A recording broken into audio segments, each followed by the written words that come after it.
context, cover, reduced disturbance, diversity, living roots, and livestock integration. These are the 6 principles of soil health. We've heard them many times, but do we apply them in our garden? Today on episode 421 of the Working Cows podcast, we're going to talk to Marni Thompson of Understanding Ag about applying the 6 principles of soil health in our gardens. She's going to talk to us about the benefits. The second inch on my garden went in about 19 seconds, and the second inch on my lawn took 15 minutes. You know, just a little shovelful. I can count like 7 to 9 worms in this little bit of soil, whereas I will go on my lawn and I can't find an earth. You know, it's a low bricks meter reading compared to what we can grow in our own gardens regeneratively. And strategies for implementing some of the more difficult principles in the gardening system. I typically try to go with the warm season species, sorghum, Sudan, millet, soybean, if you can get non-GMO. I've done hairy vetch, common vetch, chickling vetch, of course, sunflowers, which is really good for the pollinators. So all that and more on this episode 421 of the Working Cows podcast, brought to you by Understanding Ag. Welcome to the podcast that gives producers a platform to discuss and share paradigm-challenging practices. Practices that have increased the effectiveness of their operation and the joy that their families have received from this lifestyle.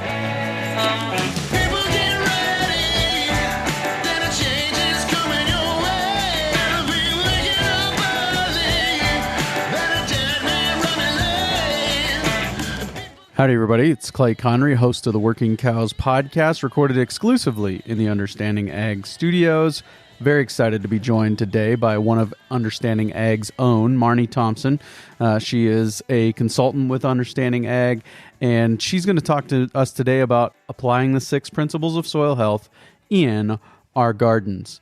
And something that is very worthwhile to do, obviously. More productivity, better quality food coming out of there to nourish our families. And she's going to talk about some of how she got started and what drew her to this and some of the benefits that she's been seeing over the years. And we'll talk to Marni about that right after this word from our sponsor today, Understanding Ag.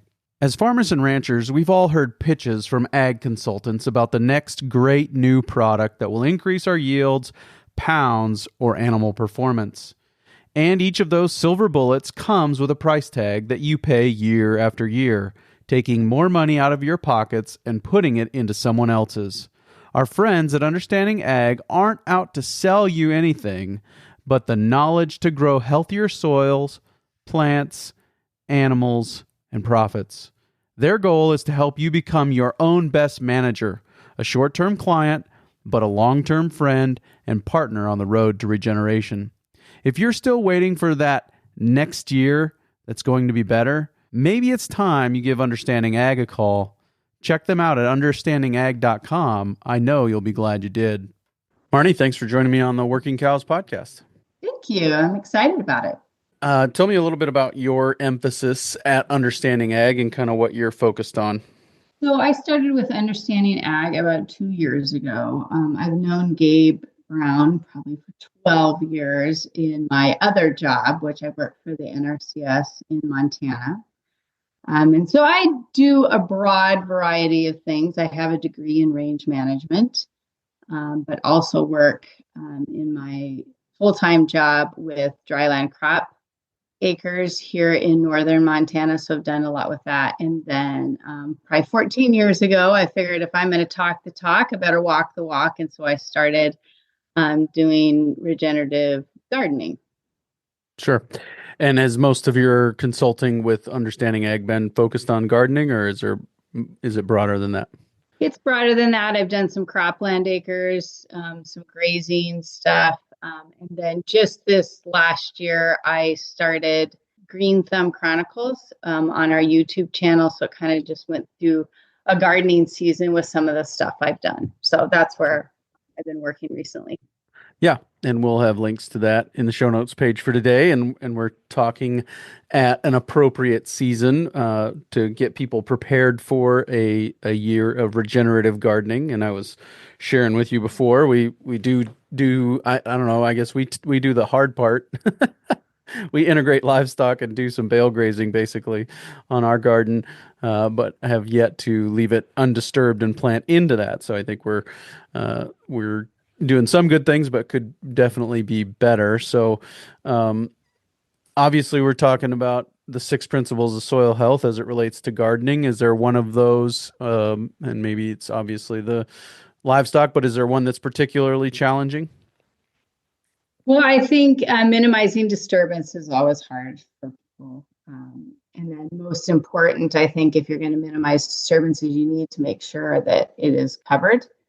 It can't be bare. You can't have bare soil, so that's very important. And just maximizing the diversity with your rotation, whether that be cover crops or flowers for the pests, making sure that you have a living root in the soil as often as you can.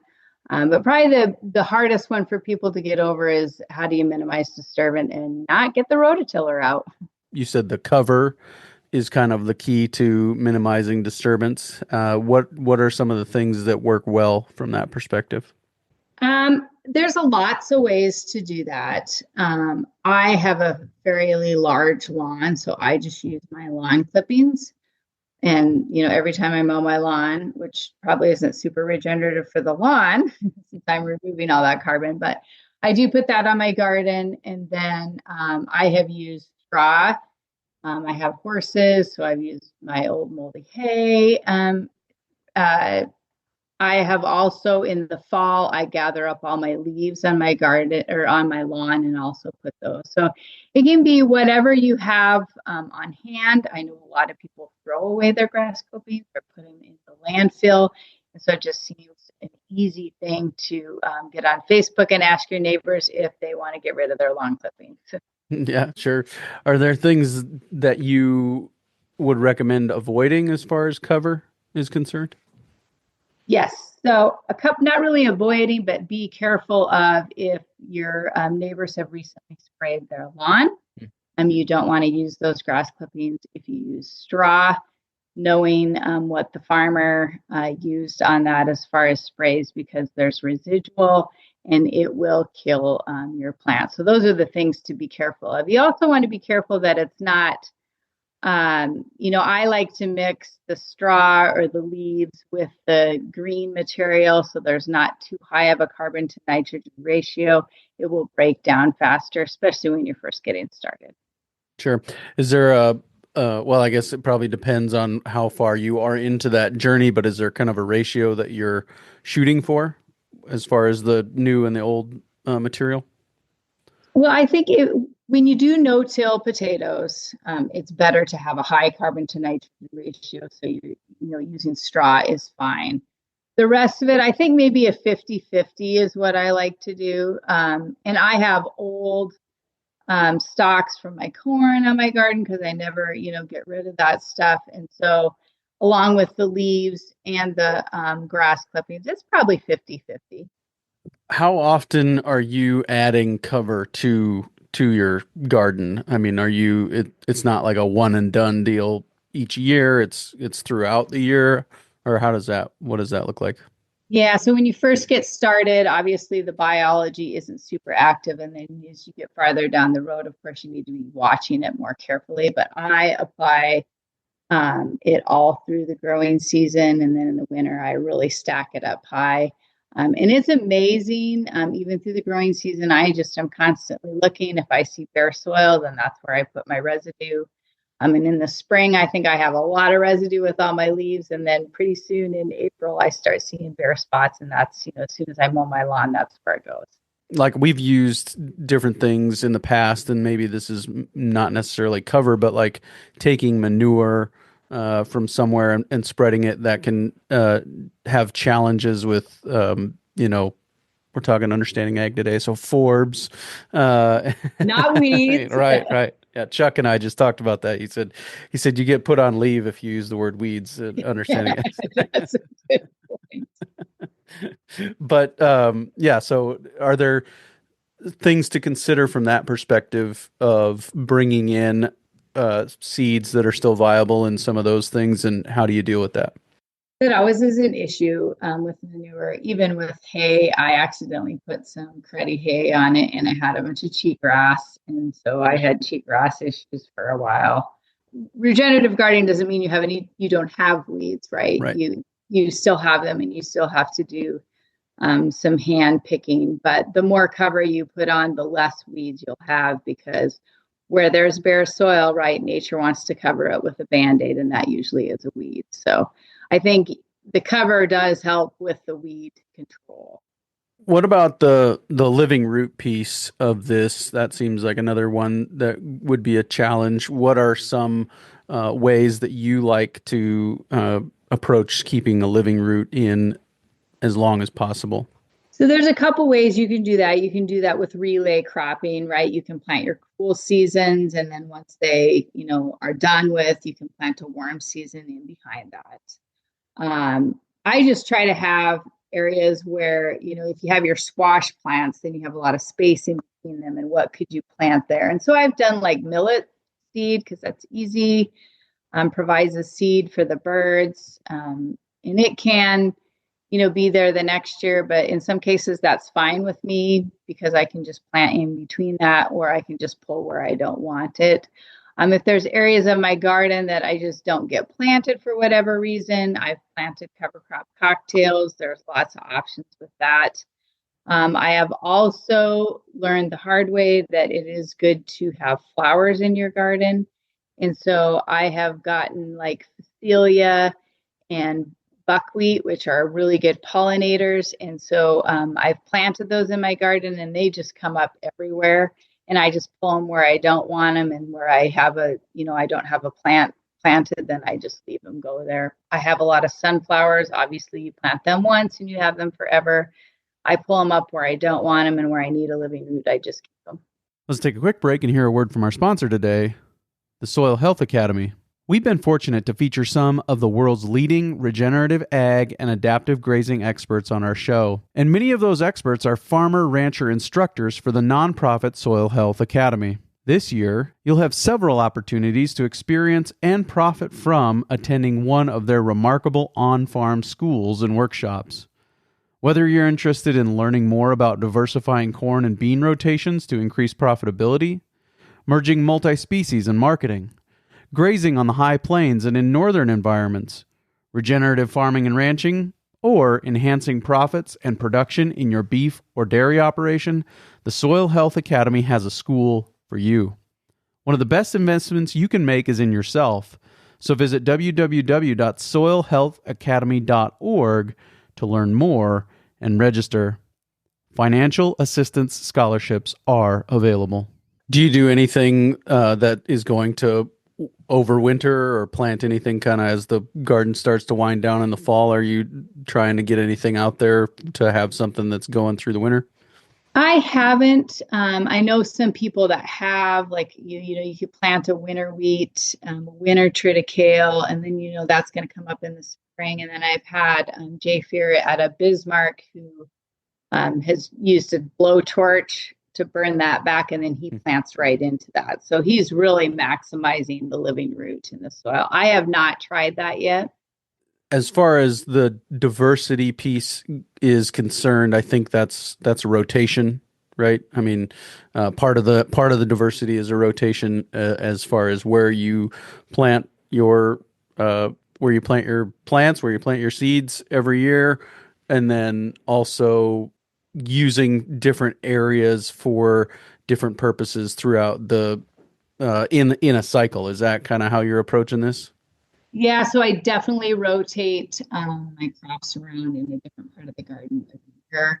I try to go no longer than 3 years in the same spot if you really want to do that. And then you can plant certain things with each other to maximize diversity. Some friends of mine plant, clover, and then when they get done with the clover, they, kill or pull that and then plant tomatoes right into that. You have the Three Sisters, where you can do beans, squash, and corn. So that's another way. There is websites that you can go to on the internet that talk about which species grow well together and which ones don't. So you can plant them, right beside each other. So there's lots of different options and ways to diversify, along with planting flowers in your garden, which, adds more diversity also. Sure. Yeah. And I think you mentioned that earlier, that you learned the hard way that it's important to have flowers in the garden. Can you tell me what you're talking about there? When you cover your garden with a lot of residue, you don't need to water it as much, right? Because it's not bare. You're not losing water to the air. And so you tend to over irrigate. And when you over irrigate, in my country and probably some others, you get slugs. So I got a lot of them and did not know what to do. I tried eggshells. I tried the beer cans because the slugs are attracted to beer.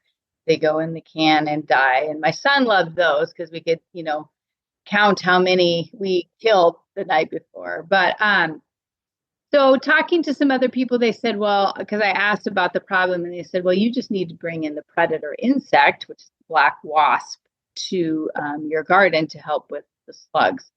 And so that was when I started planting some more flowers, phacelia and buckwheat. And into my garden, about 5 years, I have slugs, but they are a natural part of the process.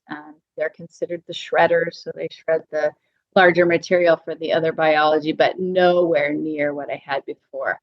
I had another person that had issues with that too. And so I don't know if it was me bringing in the flowers or just after 5 years, things get in balance. And I brought in for some reason, the predators were there. The slugs were no longer an issue because he had the same problem. He had slugs really bad. And then after 5 years, they just weren't an issue anymore. So nature has to get back in balance. When we rototill and disturb it, we don't create an environment for all the biology that's supposed to be there. And I feel like after 5 years, then the biology was more in balance and we weren't having trouble with slugs. So I know in wetter environments with a lot of cover, that could be more of an issue. So I would recommend bringing in the pollinators for that. And they're good for lots of others. Right. Yeah. And I think that maybe conventional wisdom regarding gardening in some places, or I know some people use a strategy of kind of moving the garden around because you get that bump from basically you had a prairie ecosystem and now you're getting that bump of right. This first year. And actually our garden did go gangbusters the first year we were here, and it's been kind of challenging. We've had drought the last few years, but I mean you can irrigate, so that's not always it's not the only thing at play. But anyways, I'm just saying, I think with this strategy, you're overcoming that because if it's truly regenerative, then it's getting better over time. And especially in a lot of these places, our lawns are at best a monoculture. And so if we're introducing diversity into that, it's going to outpace that as well. So I think that, this is something that has real potential to just continue to be productive and nourishing on the same piece of land year after year. Is that true in your experience? Yeah, I wished as we all do, right? We wished we would have taken more pictures and done some more stuff actually. But yeah, I have pretty heavy silty clay loam soils here. Not a great place to grow potatoes, but really heavy. And I just cannot believe the texture of that now. My soils are very crumbly. I did do some infiltration tests this summer on my lawn right next to it, which has a perennial in it, but it's a monoculture and it's treated pretty conventional. I do spray the weeds and put fertilizer on it. But the second inch on my garden went in about 19 seconds, and the second inch on my lawn took 15 minutes. So, there it tells the story. Yeah, for sure. That's a powerful tool to see that and so closely, right? Yes. Are you rotating cover crops? Like, you maybe have it in a quadrant where this year this place is only going to see cover crops, and next year something else will get planted there, and we'll move the cover crops to another area. Are you using that as a strategy? I haven't the past couple of years, but I have done that in the past, like an area that I want to rejuvenate. I did use cover crops initially when so part of my garden was already a garden. Part of it I added to it and had the lawn. And I did use glyphosate to kill the lawn, although there are other ways to do that. I did it in the fall. And then that next spring, because there was still a lot of thatch from the lawn, I put a cover crop in that just to add diversity, break down the thatch. And then next year I went in with with my garden species. So that's a couple ways I've used it. There was a Victory Garden mix that I used one year that had just a bunch of different species, like 40 different species. Some of them would never grow in my area, but it was kind of fun to see what grew together. And I had pumpkins, and things did really well in that mix. And it was kind of fun for the kids to see, oh, look, what's in our mix. So there's lots of fun things that you can do to incorporate the kids too. Yeah. Is there a reason you don't rotate cover crops around? You said you've done it in the past, but you haven't for the last couple of years. Not saying it's right or wrong. I'm just wondering if there's something specific that keeps you from using that as a strategy. The only reason is I'd rather have a garden species in there that I can actually harvest, and where I'm rotating it around, I feel like I have enough diversity that I don't need to add the cover crops. If I wanted to reduce my garden one year, I would put in cover crops. I do have an area at the end of my garden that needs some help, and I should really put a cover crop in there this year. Do you have a preferred mix or maybe way of thinking about the mix that could help kind of direct people, guide people? That's a good question. I do a lot of mixes for farmers and ranchers, and so usually I just get a little from them. Yeah. So I typically try to go with the warm season species, sorghum, Sudan, millet, soybean, if you can get non-GMO. I've done hairy vetch, common vetch, chickling vetch. Those are all cool season. And then, of course, sunflowers, which is really good for the pollinators. So it kind of depends on your context and in your environment also, I think. We lack the warm season species here because we have a lot of cool seasons. Like if you're in an area, maybe you're in an area where warm seasons aren't going to grow, then I would capitalize on the cool seasons. And depending on the historical context, if you've had a lot of cool seasons in an area where you've grown them even in your garden and you want to introduce some warm seasons, then you would go towards more of the warm season cover crops. The limiting factor for growing warm seasons is generally moisture. Is there more to it than that you're thinking about? Your soil temperature needs to be about Sure. 65, 70 degrees to get them to germinate. And so if you are going to plant warm seasons, you want to make sure that your soil temperature is warmer. So in Montana, that's late May, first part of June, to plant the warm seasons. Yeah, that makes sense. You mentioned a couple of times being in Montana. If you can do it in Montana, you can do it anywhere.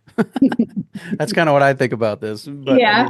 Speak to that a little bit about just the fact that this is something that works in maybe environments where people wouldn't necessarily typically think this is something that will be worth doing, I guess. I think there's challenges no matter where you are, right? Because the context of your environment. But yeah, we only get 10 to 12 inches of precip here, heavy soils. The big thing is you're with the cover, you're trapping your moisture in and you're not losing it. And then if you don't have cover, then I've had a lot of people try no-till gardening, but they didn't do the cover, and then it was gets really hard, and then you can't do anything. So there are challenges that you have to overcome, I would say, in the wetter environments with that much cover. You maybe have some issues with, slugs and other insects.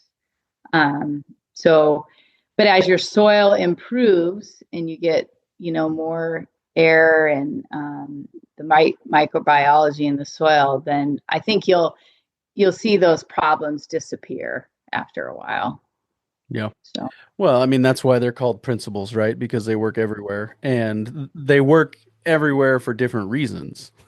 right. Like in Montana, South Dakota, it's drier. They work because they hold on to the moisture that we do get, and it works and it makes it available to the plant for a longer period of time. They work in Missouri and other places where they get more moisture because it's not too wet. It's able to, that water can go somewhere else, and the plants are able to use it when they need it. So I think that it's kind of funny that they work everywhere, but that's what if it doesn't work everywhere, it's not a principle, it's a practice or it's something else. So I think that's an important thing to remember.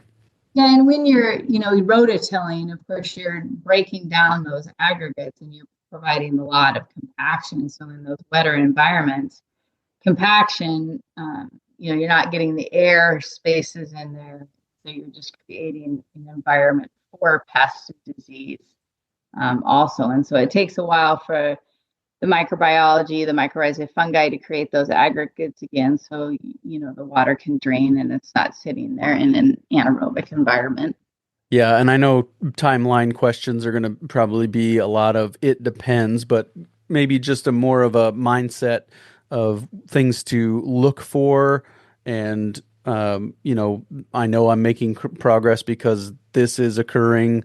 And maybe now that we've gotten to this step, it's time for this practice or this piece can start to play a role.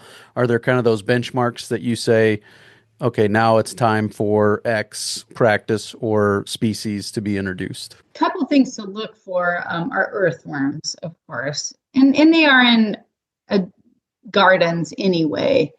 But like if I pick up my shovelful of, just a little shovelful, I can count like 7 to 9 worms in this little bit of soil. Whereas I will go on my lawn and I can't find an earth. And I would say just really looking at, you'll start to see a lot of bugs, a lot of pollinators. And that's a good sign, right? You're starting to get, the more insects you get, the more biology. I mean, it's just all coming together. And so I really watched for that. Also, you can do the infiltration rings, and that can help you, give you a sign that you're heading in the right direction. Just getting your shovel and you'll start to notice the texture of the soil starts to get more crumbly. It's not as compacted. And those are all things that you can be looking for along the way to make sure that you're heading in the right direction. I'd like to shift gears a little bit and talk about kind of why this matters to you and some of the things that have been a part of your journey and what has drawn you into this way of thinking. So I started on my soil health journey probably 14 years ago.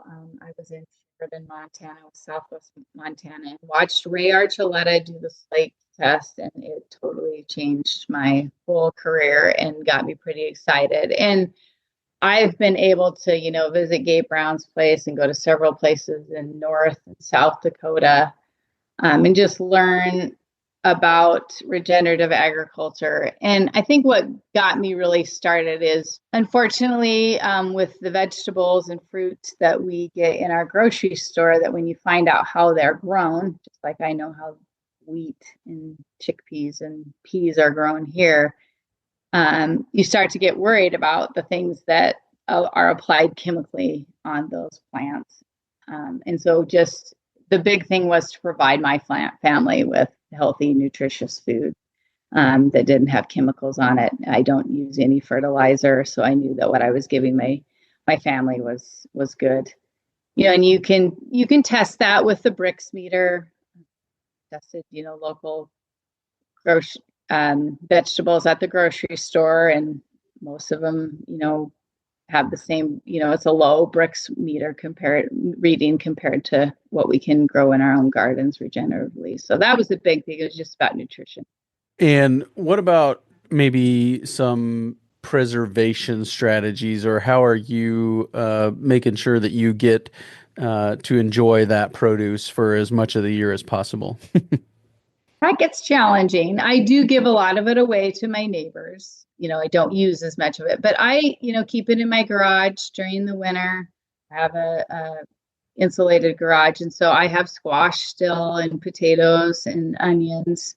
I have done some canning with pickles and stuff, but I do give a lot of it away to people, my neighbors that don't have a garden. Yeah, and that's a good segue as well. What are you doing in the off season? What are some of the things that you're doing in the off season to get ready for the gardening season? Well, I should have ordered my seeds right now. So getting ready to, order my seeds and figure out what I'm planting. In December, we, mowed our lawn for the last time and picked up our leaves. So in December, I put all that on my garden. Right now it's under snow. So big thing is just ordering your seeds and kind of figuring out maybe even a plan for where you're going to plant certain things in the garden so that you make sure that you're not planting them in the same place just to get that diversity. Are you doing any composting or anything like that? Yeah. So in December, usually I try to do it in November, but I didn't get a chance to. So in November, I set up my Johnson Sioux composting.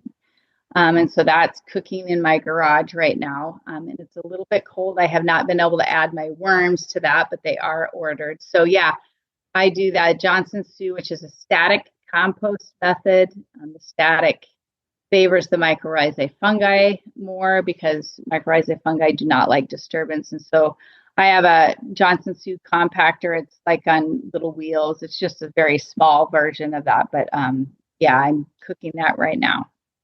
And are these in an IBC tote or what is your form? What are you using? A lot of the farmers do, the totes. I had a farmer make one for me. So it's just in like how it's probably 5 feet tall. It's on wheels. And then it's circular. It's about 3 feet wide. And then I have just put, a combination of manure, alfalfa hay, grass hay, and mix that up. And then I water that weekly to keep it moist, kind of check it. So Sure. What's the timeline on that? How long does that process take? 9 months in my environment, just because it's cold. It probably would go faster if you were in a warmer environment, but a lot of the farmers are using the compost extract as a seed treat. So typically, they're starting it in November, December, and then it's ready for the seeding time in the spring. Yep. And do you have to keep it from freezing? Am I right there? Yeah, you do. So yeah, I keep it in my garage that's insulated. Make sure when it's 23 or 30 below that it's on a little bit so it stays not frozen. I think if it does freeze, the organisms just go dormant. So it's not like you kill them, but it does, drastically slow down the process. Sure. And then how are you using that once it comes, May, June, whatever rolls around? How are you using the product of that? So I just put it down in the row with the seeds. Sometimes I even use it with my bedding plants. Sometimes I put it around my fruit trees. If I plant any perennials, I'll put that in the bottom of the hole that I dig. So yeah, just spreading it around in the row with the seeds. And a 3-foot diameter, 5-foot tall container is enough kind of to get you through? Oh yeah. Yep. It's good. What else are we missing here? What else comes to your mind from this on this topic of regenerative gardening? Probably how to plant it is a big question that I get. And I love to talk about no-till potatoes because they are the greatest thing. So with planting, can I pause you for a second? Yes, you may. No-till potatoes, does that overcome the heavy soil issue that you have? Yes, it does. And that's what's one of the cool things about no-till potatoes. Yep. Yeah. So, sorry, carry on. Okay. So with planting, there's lots of ways to do that. You can just use a shovel and just put a slit in your soil, kind of move the shovel back and forth so the opening is wide enough to put your seeds in it. And then, you can just close it back with your hands. I find that a little bit difficult because you can't adjust your depth as much with a shovel, with your weight. But that is a way you're not bending over so much as use a shovel. You can use a jang planter. So for those that are, doing big gardens for production, the jang seeder, you can get that, on Amazon or whatever. It's definitely more expensive, but that plants the smaller seeds. And then you can get a jab planter. That is also something that you can get on Amazon. That's just you're pushing. It has all the seeds on a jar in the top, and it has an opening. When you push it in, it opens and the seed goes down. That would be for your larger seeds like peas, beans, squash, corn. I have used a pizza cutter just because, I can manage the depth pretty easy. You are on your hands and knees a lot, but it's very cheap.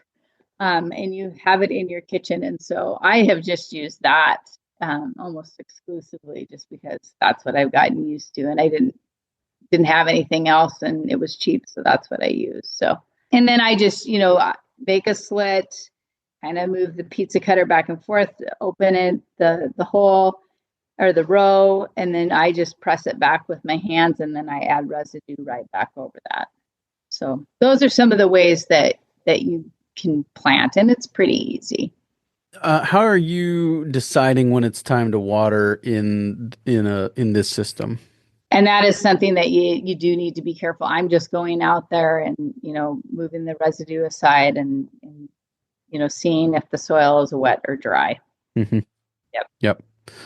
Yeah, very good. Yeah, well, I appreciate your time. Appreciate the opportunity. I'm open to more if there's other considerations or things that you think need to be included here for sure. The only thing is the no-till potatoes. You instead of digging your potatoes and putting them, 6 inches underneath the soil, you actually just move the residue aside, put the potato on top of the soil, and then put about 6 inches of residue, whether that be straw, hay, grass clippings, but you want to get it about 6 inches. And then as the potatoes start coming through the residue, then you keep putting more residue around that plant. And it'll eat it up pretty fast. But the great thing is halfway through the season, I want to go get a potato. I can just put the residue aside, grab a potato, and the plant still keeps growing, producing more potatoes. So it's pretty cool. They're not as dirty. I don't have to disturb the soil. So that's pretty fun. Yeah, that's very good. Yeah. Well, Marni, I really appreciate your time today. Thank you. Awesome. Thank you. It was great. Very good stuff there with Marni. Really appreciate her perspective and some of her experience and the way that she goes about implementing these different practices on her garden, and very much appreciate the thought that goes into all of those things. Next up on the Working Cows podcast, looking forward to talking with Matt Goebel, and we're going to talk to him. He's a 6th generation sheep operator in the western part of the United States, and we're going to talk to him about his operation and how he's adjusted from grazing government lease land as previous generations did to a different way of approaching it and really driving soil health with some higher density grazing. So look forward to that coming your way real soon on another episode of the Working Cows podcast. We'll see you then. We invite you to visit workingcows.net to subscribe to the show via iTunes or Stitcher. You'll also find detailed show notes pages, resources from our guests, and the industry leaders who have influenced them. For more ideas on putting your cows to work for you in a more profitable way, tune in next week.